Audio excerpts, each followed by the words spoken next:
नमस्कार दोस्तों, आज मैं आपसे बात करने वाला हूँ एक बेहतरीन स्टॉक के बारे में। इस कंपनी का नाम है क्यूपिड इंडिया लिमिटेड। क्या करती है ये कंपनी? ये जो है कॉन्डम मैन्युफैक्चरिंग करती है। अब आप कहेंगे कि हमने इसका नाम क्यों नहीं सुना फिर अब तक। इसका नाम आपने इसलिए नहीं सुना क्योंकि ये थोड़ी सी हटके कंपनी है, थोड़ी सी अलग कंपनी है। And let me tell you, this is a good stock. Definitely आप इसमें इन्वेस्टमेंट कर सकते हैं। बट इसका आपने नाम क्यों नहीं सुना? उसका रीजन है कि ये जो है, पहली बात तो ये B2B के मॉडल को फॉलो करती है, मतलब बिजनेस टू बिजनेस इनका बिजनेस मॉडल है। ये लोग जो है डायरेक्टली कस्टमर से डील नहीं करते।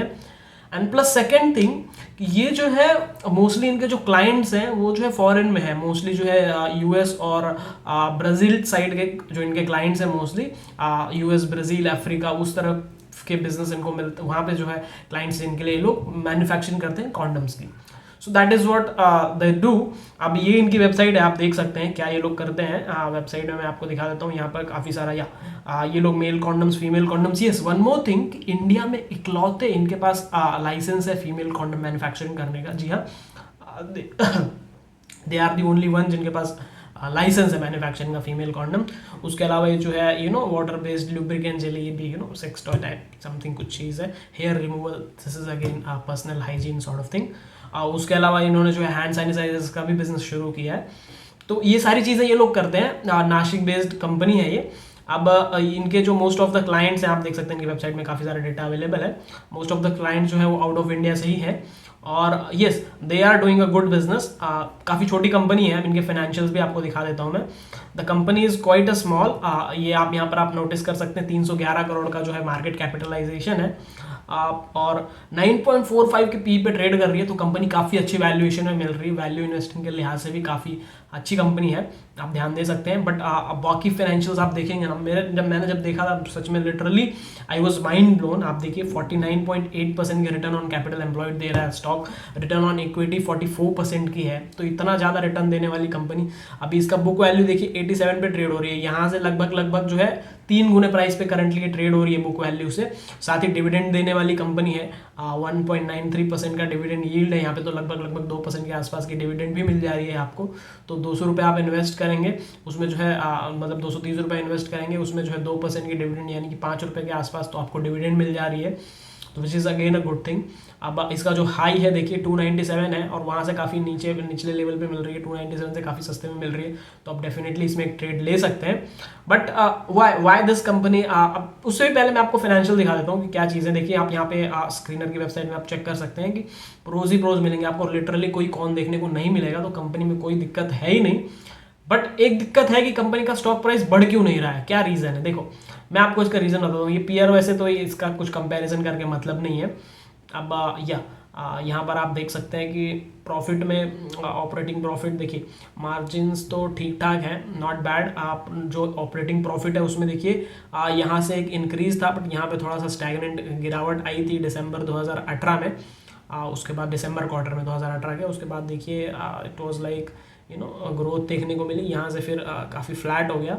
2019 के बाद से जो है फ्लैट ऑपरेटिंग प्रॉफिट तो फ्लैट है देखिए 13 और जून क्वार्टर में जो लास्ट ईयर जो लॉकडाउन वाला क्वार्टर था उसमें तो काफ़ी गिरावट देखने को मिली फर्स्ट क्वार्टर में।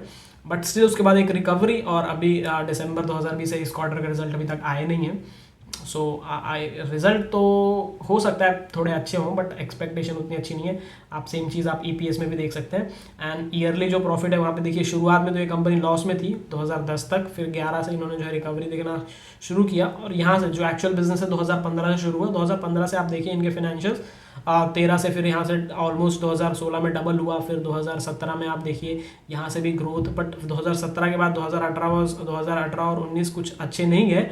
2020 में काफ़ी अच्छा बिजनेस मिला है इनको, और 2021 में भी फ्लैट कह सकते हैं आप। इतनी जो है गिरावट तो नहीं है, बट स्टिल फ्लैट बिजनेस है, ठीक है। तो इन सब चीज़ों को देखते हुए फाइनेंशियल्स काफ़ी अच्छे हैं। प्लस आप जो है कंपाउंडेड सेल्स ग्रोथ देखिए, ये सब 1 ईयर, 3 ईयर्स, 5 ईयर्स छोड़िए, 10 ईयर्स का आप CAGR ग्रोथ देखिए सेल्स में, विच इज़ लाइक 34%। तो this is like a huge thing. 34% की growth is not a tiny thing, तो आप खुद समझ सकते हैं। साथ ही प्रॉफिट ग्रोथ आप देखिए 37%, 10 ईयर्स की प्रॉफिट ग्रोथ 37%, तो लाइक माइंड ब्लोइंग थिंग। बड़ी बड़ी कंपनीज नहीं दे पाती इतने ग्रोथ जितनी कि एक छोटी सी कंपनी दे रही है, micro cap company. Stock price देखिए 10 ईयर्स में 45% रिटर्न देके आ रहा है, CAGR ग्रोथ 45% हर साल। मतलब हम निफ्टी को बोलते हैं 12-15% रिटर्न काफ़ी अच्छा है, बट ये कंपनी जो 45% रिटर्न दे रही है। 5 ईयर्स में थोड़ी सी पोजीशन खराब थी, बीच का जो 2015-16 वाला टाइम था, that was not so good, तो वहाँ पे गिरावट देखने को मिली है। बट उसके बाद देखिए आपको काफ़ी अच्छी जो है यहाँ पे लास्ट 1 ईयर में भी 45% की ग्रोथ है, ठीक है। रिटर्न ऑन इक्विटी भी आप देख सकते हैं 10 ईयर्स में जो है 31% की return on equity, which is like again a huge thing. तो इन सारे पॉइंट्स को कंसिडर करते हुए definitely good thing. One more thing, ये डेट वाला पोर्शन देख लीजिए, बोरोइंग्स आपको बिल्कुल भी नहीं देखने को मिलेंगी। यहाँ पे मिल रहा है 12 करोड़ की बोरोइंग्स देखने को मिल रही है, बट उसके सामने आप देखिए 13 करोड़ की तो डायरेक्ट इक्विटी है, प्लस उसके सामने 103 करोड़ के जो रिजर्व्स पड़े हुए हैं। तो अब एक और चीज़ आप कह सकते हैं, कंपनी के पास रिजर्व्स अच्छे खासे हैं। यहाँ से देखिए 7 करोड़ तक थे, बट 2015 के बाद से देखिए रिजर्व्स बढ़ते हैं, 13 से 25 हुए, 25 से फिर डबल हो गए 43 हुए, यहाँ से बढ़ते गए हैं कॉन्स्टेंटली। तो कंपनी के पास अच्छे खासे रिजर्व पड़े हुए हैं, तो there is a good chance कि कंपनी जो है यहाँ पे आप कोई बोनस वगैरह डिक्लेयर कर सकती है। डिविडेंड तो वैसे भी देती है company, but still there is a chance for bonus, क्योंकि कंपनी के पास रिजर्व्स काफ़ी अच्छे हैं। बोनस या बायबैक कुछ तो अच्छी न्यूज़ मिलनी चाहिए, ठीक है। तो बोरोइंग्स भी नहीं देख सकते आप। फाइनेंशियल्स में कोई डाउट नहीं है, फाइनेंशियल बहुत तगड़े हैं। यहाँ पर देखिए कंपनी ने जो है इन्वेस्टिंग, ये कुछ तो कंपनी ने नए इन्वेस्टमेंट्स किया है, और फाइनेंशियल्स में भी पे आउट किया है। इसके अलावा ये रेशियोज आप देख सकते हैं।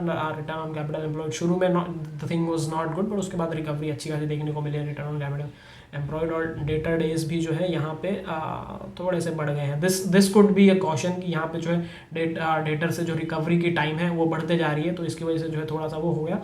और इन्वेंट्री टर्नओवर में तो वैसे नॉट एन इशू। यहाँ पे देखिए 7 का इन्वेंट्री टर्नओवर था, वो रिड्यूस होके लगभग 1 से 1.5 के आसपास आ गया, तो which is a good thing, right.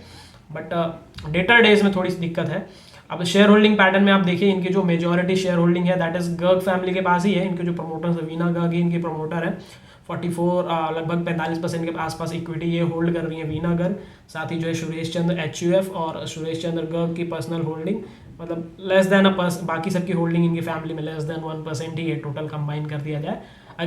मतलब टोटल फैमिली की होल्डिंग 45% है, that is what we can say. और FIIs DIIs तो पता नहीं। पब्लिक में there is this company Greenmade corporation, Korea की एक कंपनी है जिसके पास 2.7% इक्विटी है इस कंपनी में।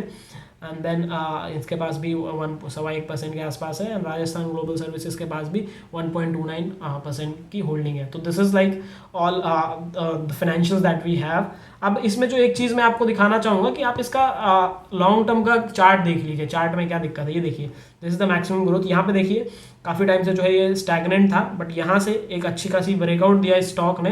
दिस वाज लाइक 2014 के बाद 2015 वाज लाइक अमेजिंग ईयर। यहाँ पे देखिए, यहाँ से जो है स्टॉक की ग्रोथ कितनी तगड़ी हुई है, और इसने अपना ऑल टाइम हाई भी यहीं पे बनाया है लगभग 304 रुपये का, तो which is like a good thing. But उसके बाद फिर एक कंटिन्यूस डिक्लाइन। यहाँ पे देखिए कुछ पीक्स मिले हैं आपको, ये छोटे छोटे पीक्स भी हैं, एक बड़े पीक्स भी हैं, तो बट उसके बाद अभी देखिए यहाँ से आप देखिए the stock is in like yes 2020 की शुरुआत है। वहाँ से देखिए आप the stock is like in upwards direction. यहाँ पे एक बार फिर से गिरावट आई, बट अभी अपवर्ड डायरेक्शन में है।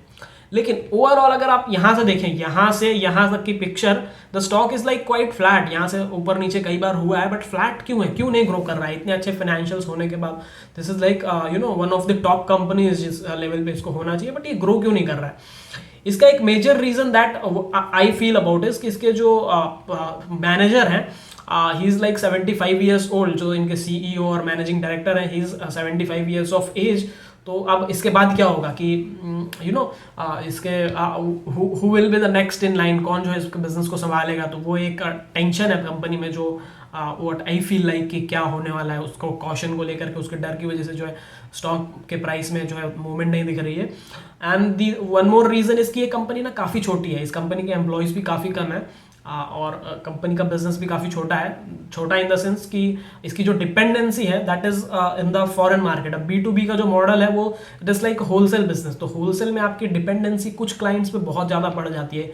तो वो एक संकट है इसके ऊपर कि कुछ ही क्लाइंट्स पे डिपेंडेंसी है। अभी ब्राज़ील से अगर डिमांड नहीं आई तो क्या होगा। अब इसके जो मेजर जो ऑर्डर देने वाले हैं, they are like they are not directly selling in the retail business, they are the manufacturers. ये ऑर्डर लेते हैं कॉन्ट्रैक्ट में और अब यू नो मैन्युफैक्चरिंग करते हैं। तो अब इनके पास जो ऑर्डर्स आते हैं दे कम मोस्टली फ्रॉम WHO। तो WHO की जो फंडिंग है वो कहीं ना कहीं उसमें भी दिक्कतें आ रही हैं कि US ने फंडिंग कम कर दिया WHO की, तो ऑर्डर्स भी कम हो जाएंगे। तो वो सारे रीजंस को, सारे पॉइंट्स को कंसिडर करते हुए what we can say is कि कंसर्न्स कुछ हैं इस बिजनेस में, but they are like temporary concerns only. Long run में आप देखोगे तो this things does not matter. और कंपनी का जो बिजनेस है वो काफ़ी सॉलिड है। कंपनी के पास जो है फीमेल कॉन्डम मैन्युफैक्चरिंग की लाइसेंस है, जो इंडिया में किसी और के पास नहीं है। तो इंडिया में अगर किसी को भी फीमेल कॉन्डम शुरू करना, भी एजुकेशन जिस हिसाब से बढ़ रही है, the business for female condom currently is very tiny. But आने वाले टाइम पे व्हाट डू यू थिंक कि ये इतना ही छोटा रहने वाला है कि ये ग्रो नहीं करेगा? तो अब जैसे जैसे ग्रो करेगा, अब कोई भी इसके पोटेंशियल को रियलाइज करता है, तो they need to get female condoms manufactured, right. तो मैन्युफैक्चरिंग का ऑर्डर तो इनके पास ही आएगा क्योंकि करंटली इनके पास ही अभी लाइसेंस है। तो वो एक एडवांटेज है इनके पास। सारी कंपनी जो है कुछ टूल्स पे काम कर रही है जो कोरोना टेस्टिंग और HIV वगैरह की टेस्टिंग में हेल्प करेगी। तो उन सब चीज़ों को कंसिडर करते हुए definitely you should consider a good stock. मेरा ऐसा मानना है कि यही कुछ रीजन है जिनकी वजह से स्टॉक इंप्रूव नहीं कर रहा है। कि एक तो डिपेंडेंसी प्लस ऑर्डर्स कम आए हैं फॉरेन से, कुछ ही क्लाइंट्स पे ज़्यादा निर्भरता है। तो अगर आप एक ही क्लाइंट पर निर्भर रहोगे तो अगर उसका मूड अच्छा नहीं है तो क्या करोगे? या मूड अच्छा है पर उसकी खुद की अपनी सिचुएशन अच्छी नहीं, तो कैसे बिजनेस देगा आपको? तो वो चीज़ें हैं इस कंपनी के साथ। Otherwise company is quite good. अब अगर आप सोच रहे हैं कि हमने इसका नाम क्यों नहीं सुना, वही रीज़न है कि ये कंपनी डायरेक्टली डील नहीं करती। इन्होंने अपना क्यूपिड एंजल करके एक नया ब्रांड भी शुरू किया है, जिसको भी ये लोग फॉरेन में ही प्रमोट कर रहे हैं। हो सकता है आने वाले टाइम में इंडिया में भी बेचना शुरू करें रिटेल में। बट इंडिया में जो कॉन्डम्स का मार्केट है उसमें कॉम्पिटिशन काफ़ी फियर्स है, तो वहाँ पे इन्हें हाथ नहीं डालना चाहिए आई बिलीव। बाकी the company is solid, can do anything. बस एक कंसर्न है इनके मैनेजमेंट से लेकर के कि जो गर्ग फैमिली के जो टॉप सुरेश गर्ग, उनके जाने के बाद क्या होगा इसका, तो वो कंसर्न है। Otherwise the company is good, definitely you can invest for the long run. Short term में कुछ नहीं कहा जा सकता क्योंकि कंपनी ग्रोथ काफ़ी कम है, बट लॉन्ग रन में डेफिनेटली गुड स्टॉक क्योंकि कंपनी का बिजनेस मॉडल स्ट्रॉन्ग है, फाइनेंशियल्स स्ट्रॉन्ग है। तो लॉन्ग रन के हिसाब से डेफिनेटली एक गुड स्टॉक। वीडियो पसंद आया तो प्लीज़ लाइक करके जाइएगा। चैनल पर पहली बार आए तो सब्सक्राइब करके जाइएगा। इस तरह के इंटरेस्टिंग वीडियोस लेकर के आता रहूँगा मैं आपके लिए, ठीक है। Thank you so much for watching, bye bye.